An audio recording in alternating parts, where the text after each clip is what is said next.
சிறுகடிக்க ஆசை சீரியல்ல அடுத்து வர எபிசோட்ல என்ன மாதிரியான ட்விஸ்ட் எல்லாம் இருக்க போகுதுங்கிறத இந்த வீடியோல பார்க்கலாம்.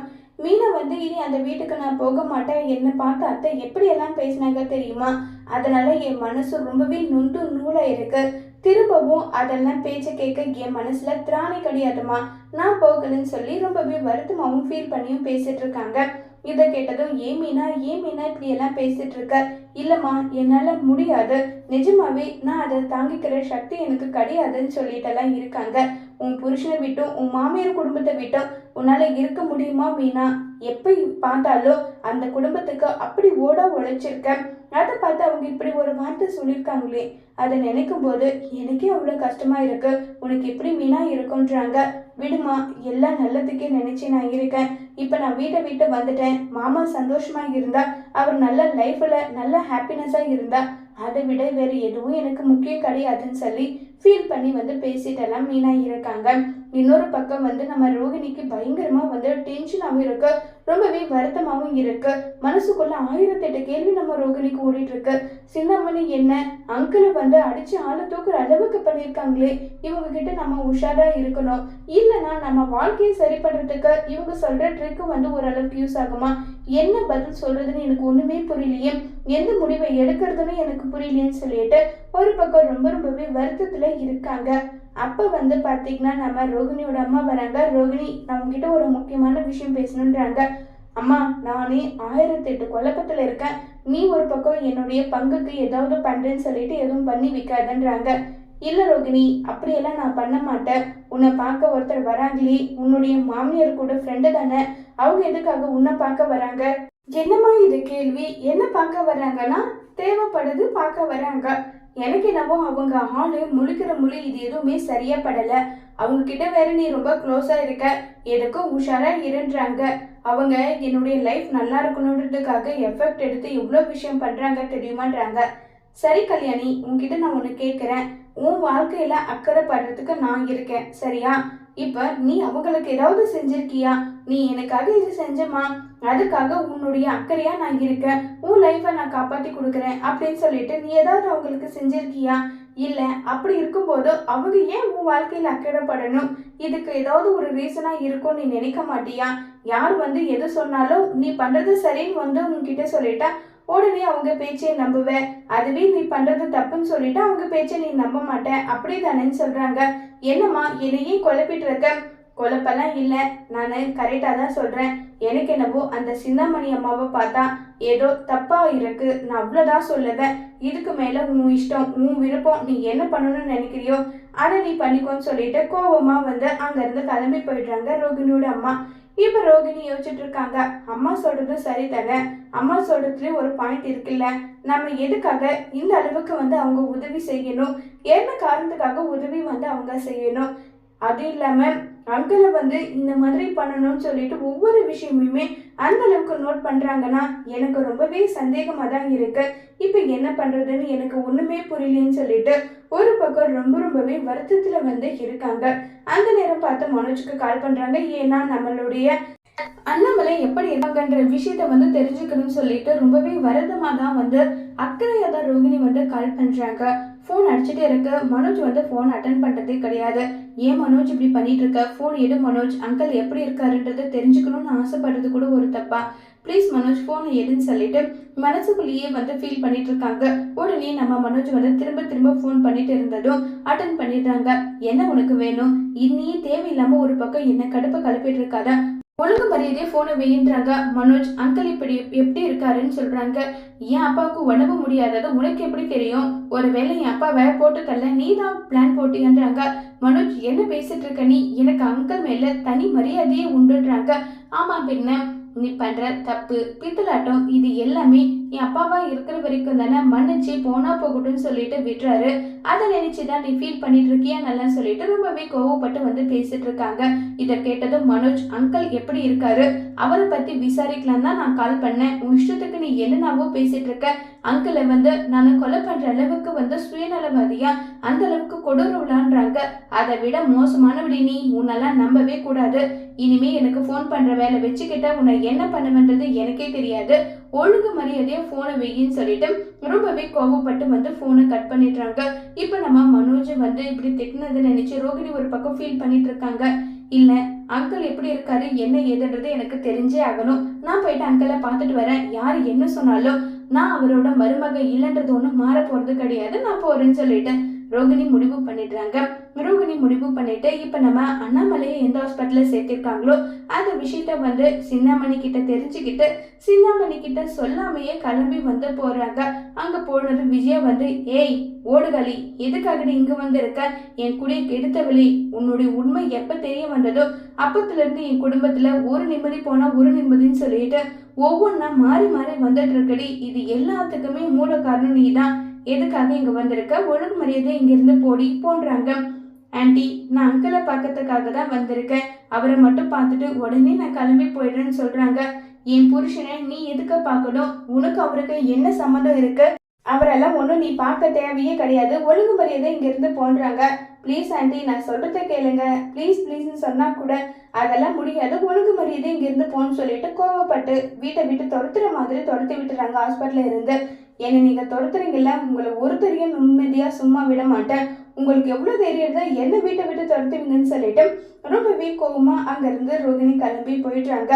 இப்ப நம்ம முத்து வந்து மீனாவுக்கு கால் பண்றாங்க. மீனா போன் அட்டன் பண்ணி சொல்லுங்கன்னு சொல்றாங்க. என்ன மீனா, சாப்பிட்டியான்னு சொல்லிட்டு கேக்குறாங்க. சாப்பிட்டீங்கன்றாங்க. எனக்கு தெரியும் நீ சாப்பிட்டுருக்க மாட்டேன்னு சொல்லிட்டு. அப்பாவுக்கு எந்த பிரச்சனையும் கிடையாது, அப்பாவை அவ்வளவுதான் வீட்டுக்கு டிஸ்சார்ஜ் பண்ணி கூட்டிட்டு வரேன்னு சொல்றாங்க. சரிங்கன்னு சொல்லிட்டு நம்ம மீனாவும் எதுவுமே பேசாம சைலண்டாவே இருக்காங்க. இப்ப நம்ம அண்ணாமலைக்கு ஆரத்தி எல்லாமே எடுத்து விஜயாவை கூட்டிட்டு வராங்க. உடனே நம்ம அண்ணாமலைக்கு சந்தேகம் வருது. முத்து, மீனா எங்கன்னு சொல்லிட்டு கேக்குறாங்க. அப்பா அது வந்துன்னு சொல்லிட்டு அமைதியாவே இருக்காங்க. உடனே ஸ்ருதி சொல்ல வராங்க. ஆனா முத்து வந்து சொல்ல விடுறதில்ல. விஜயாவும், ஏங்க முதல்ல உங்க உடம்ப நீங்க பாருங்க, யார பத்தியும் கவலைப்படாம இருங்க நல்லா சொல்லிட்டு ரொம்பவே கோவப்பட்டு விஜயா பேசிட்டு இருக்காங்க. உடனே நம்ம அண்ணாமலை வந்து ரொம்பவே சந்தேகம் வருது விஜயா மேல. முத்து, என்கிட்ட நீ எந்த விஷயமும் மறைக்க மாட்டேதானேன்றாங்க. ஆமாப்பா, மறைக்க மாட்டேன். என் மேல உனக்கு நம்பிக்கை இருக்கா?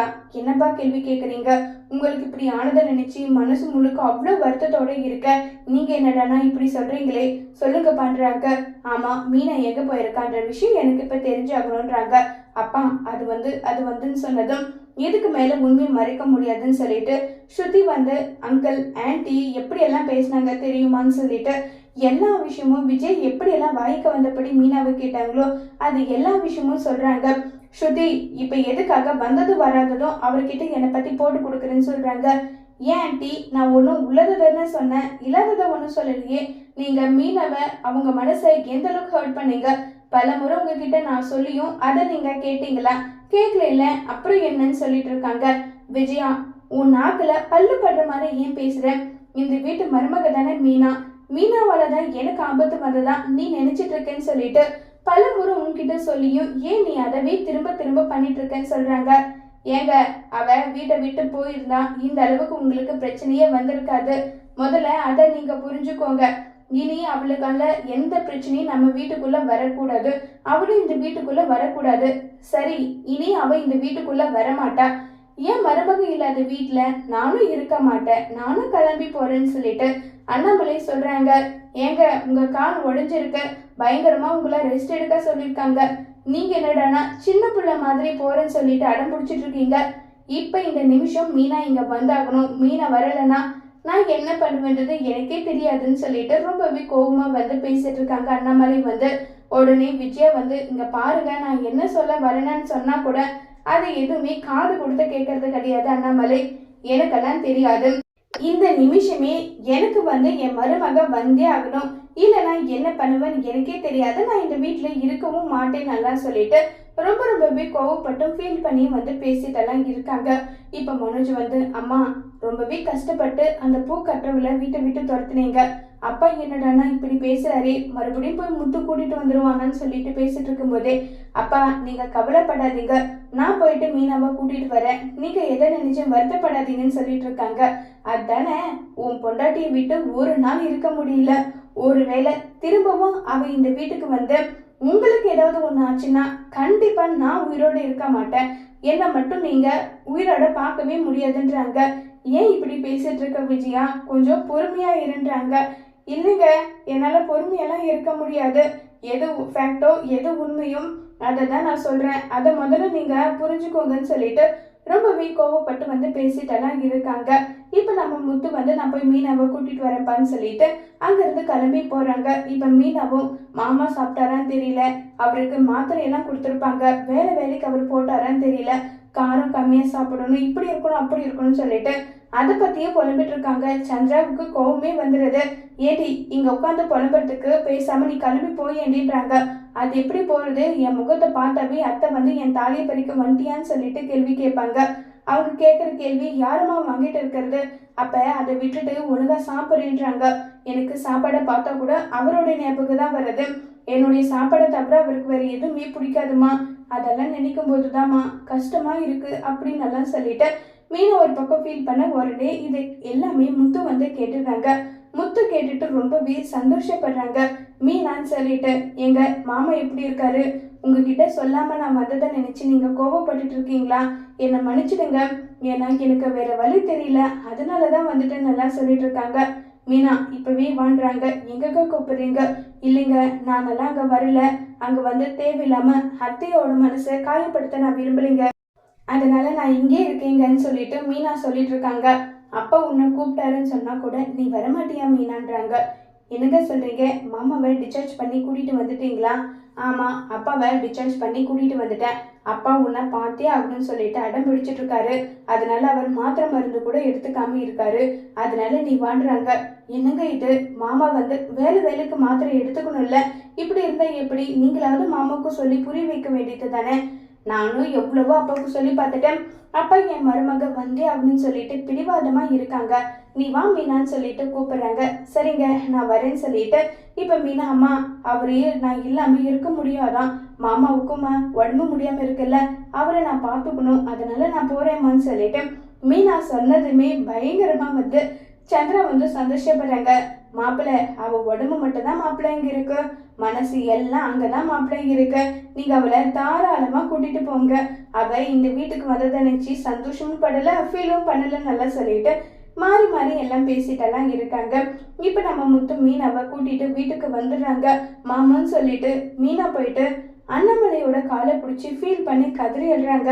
ஏன் மீனா, உன் அத்தையை பத்தி உனக்கு தெரியாதா, அதுக்காக நீ என்ன இப்படி தவிக்க விட்டு போயிடலாமா, இந்த வீட்டோட கொலை விளக்கு குல தெய்வம் நீ தானடா, நீ ஏமா போனன்னு சொல்லிட்டு கேக்குறாங்க. அத்தை பேசினதை என்னால தாங்க முடியல மாமா, அதனாலதான் நான் கிளம்பி போயிட்டேன்னு சொல்லிட்டு ரொம்பவே வருத்தப்பட்டு பேசிட்டு இருக்காங்க. இங்க பாரு மீனா, நீ இந்த குடும்பத்து மேலேயும் என் மேலேயும் எந்த அளவுக்கு மதிப்பு மரியாதை அன்பு பாசம் வச்சிருக்கின்றது எங்களுக்கு நல்லா தெரியும். ஒருவேளை உன்னால இந்த உயிர் இந்த உலகத்தை விட்டு போகணும்னு நினைச்சா அதை விட சந்தோஷம் எனக்கு வேற எதுவுமே கிடையாது, இது நினைச்செல்லாம் நீ ஃபீல் பண்ணிட்டு இருக்காதுன்றாங்க. மாமா ஏன் மாமா இப்படி எல்லாம் பேசுறீங்க, நீங்க இப்படி பேசுறது எனக்கு இன்னும் மனசுக்கு வருத்தமா இருக்குன்னு நல்லா சொல்லிட்டு மீனா வந்து பேசிட்டு இருக்காங்க.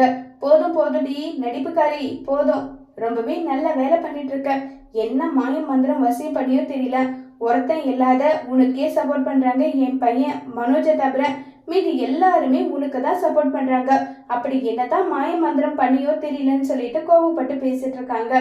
உடனே அண்ணாமலை வந்து விஜயா என்ன விஷயத்துக்கு என்னன்னாலும் ஓவரா பேசிட்டு போற, என் மருமகளை பத்தி எனக்கு தெரியும், அவளுடைய நல்ல மனசை புரிஞ்சுக்கிட்டவங்க அவ பக்கம் வந்து இருக்காங்க, இதுல என்னத்தை நீ வந்து கண்டுட்டன்னு சொல்லிட்டு கோவப்பட்டு பேசுறாங்க. என்னங்க, என் தாலி மேல இருக்கிற பயம் எனக்கு மட்டும் தான் தெரியும், ஒருவேளை உங்களுக்கு மட்டும் ஏதாவது ஆயிடுச்சுன்னா நான் கண்டிப்பா இந்த உலகத்துல உயிரோடவே இருக்க மாட்டேன், அதோட பாவம் எல்லாமே அவ்வளவுதாங்க சேரும்னெல்லாம் சொல்லிட்டு விஜய் கோவப்பட்டு பேச உடனே முத்து வந்து நீங்க பாருமா, மீனா மேல எந்த தப்புமே இல்ல, மீனா வந்து ராசி இல்லாதவன்னு சொல்லிட்டு நீங்க சொல்றீங்கல்ல, அது எல்லாமே பொய்ன்றத நான் நிரூபிச்சு காட்டுறேன், அப்பவாது நம்புவீங்களா நல்லா சொல்லிட்டு கோவப்பட்டு பேசிட்டு இருக்காங்க. என்ன போலியான சாமியாரை கூட்டிட்டு வந்து என் பொண்டாட்டி தான் இந்த வீட்டோட கொலை விளக்கு குத்து விளக்குன்னு சொல்லிட்டு சொல்ல போறியான்றாங்க. அந்த எண்ணெல்லாம் எனக்கு கிடையாது, நீங்களே வந்து அதை நிரூபிக்கிற மாதிரி நான் பண்றேன், நீங்களே மீனா தான் இந்த வீட்டுக்கு நல்லவன்ற மாதிரி நீங்க வந்து சொல்லுவீங்க, அதெல்லாம் என் வாழ்க்கையில நடக்கவே நடக்காது, என்ன ஆனாலும் அது மட்டும் நான் சொல்லவே மாட்டேன் பாருடான்றாங்க. சரிம்மா அதையும் பார்த்துடலான்னு சொல்லிட்டு முத்து அங்கிருந்து போறாங்க. இப்போ அண்ணாமலை வந்து முத்து எனக்கு உன் மேல நம்பிக்கை இருக்கு, உன் அம்மா வந்து மூட நம்பிக்கையும் முழுசா நம்பி அவ பயந்துட்டு இருக்கா, அவ பயத்தையும் நம்ம தப்பு சொல்ல முடியாது, இது எல்லாத்துக்குமே ஒரு தீர்வு வந்தாதாண்டா நம்ம குடும்பத்துல நிம்மதி இருக்கும்ன்றாங்க. சரிப்பா நீங்க கவலைப்படாம இருங்க, ரெஸ்ட் எடுங்க, இதை பத்தியெல்லாம் நீங்க இந்த பிரச்சனையெல்லாம் உங்க தலைக்குள்ள ஏத்திக்காதீங்க, இந்த பிரச்சனை எப்படி சுமூகமா முடிக்கிறதுன்றத நான் பாக்குறேன், நீங்க எதை பத்தியும் கவலைப்படாம இருங்கப்பான்னு சொல்லிட்டு முத்து அங்கிருந்து போறாங்க. இப்ப நம்ம மீனா வந்து அண்ணாமலைக்கு என்னென்ன வந்து பணிவிட பண்ணணுமோ அது எல்லாமே ஒண்ணு விடாம மாறி மாறி பண்ணிட்டு இருக்காங்க. கரெக்டா அந்த நேரம் பார்த்து சிந்தாமணி கால் பண்றாங்க. என்ன மாஸ்டர், நீங்க நினைச்சபடி வீட்டை அந்த பூக்கட்டவுல துரத்திட்டீங்க, இப்ப நீங்க நிம்மதியா இருக்கீங்களான்றாங்க. எங்க சிந்தாமணி போன மாதிரி போயிட்டு வந்துட்டான்றாங்க. என்ன மாஸ்டர் சொல்றீங்கன்னு சொல்லிட்டு பயங்கரமா வந்து ஷாக் ஆகுறாங்க. ஏன்னா நம்ம சிந்தாமணியோட பிளான் இப்படி ஃபிளாப் ஆனதை நினைச்சு பயங்கரமா டென்ஷன்ல இருக்காங்க. ஏன் மாஸ்டர், அவ வீட்டை போயிட்டான்னு சொல்லிட்டு தானே நீங்க சொன்னீங்க, இப்ப என்னடனா அவ வந்துட்டான்னு சொல்றீங்களேன்றாங்க. என்ன பண்றது, எல்லாம் என் தலை எழுத்து, நான் கட்டிக்கிட்டது என்ன நான் பெற்றதும் ரெண்டுமே சரியில்லை, அவதான் வாழ்க்கை அவதான் உலகம்னு சொல்லிட்டு ஓவரா பண்ணிட்டு இருக்காங்க. இது கூட சேர்ந்து என் புருஷனோட ஆட்டமும் தாங்கல, நான் என்னதான் பண்ணிட்டு சிந்தாமணி சொல்லுங்கன்னு சொல்லிட்டு விஜயா ஃபீல் பண்ணி புலம்பிட்டு போனை வைக்கிறாங்க. என்ன இது, நம்ம போட்ட பிளான் இப்படி சொதப்பிடுச்சுன்னு சொல்லிட்டு சிந்தாமணி மீனவ மறுபடியும் வீட்டை துரத்த பயங்கரமா பிளான் போடுறாங்க. அது என்ன பிளான், இதனால மீனாவோட வாழ்க்கையில மறுபடியும் பிரச்சனை வருமா, அதை முத்துவும் மீனாவும் சேர்ந்து எப்படியெல்லாம் சமாளிக்க போறாங்கிறது வரப்போற எபிசோட்ல வெயிட் பண்ணி பார்க்கலாம். தேங்க்யூ.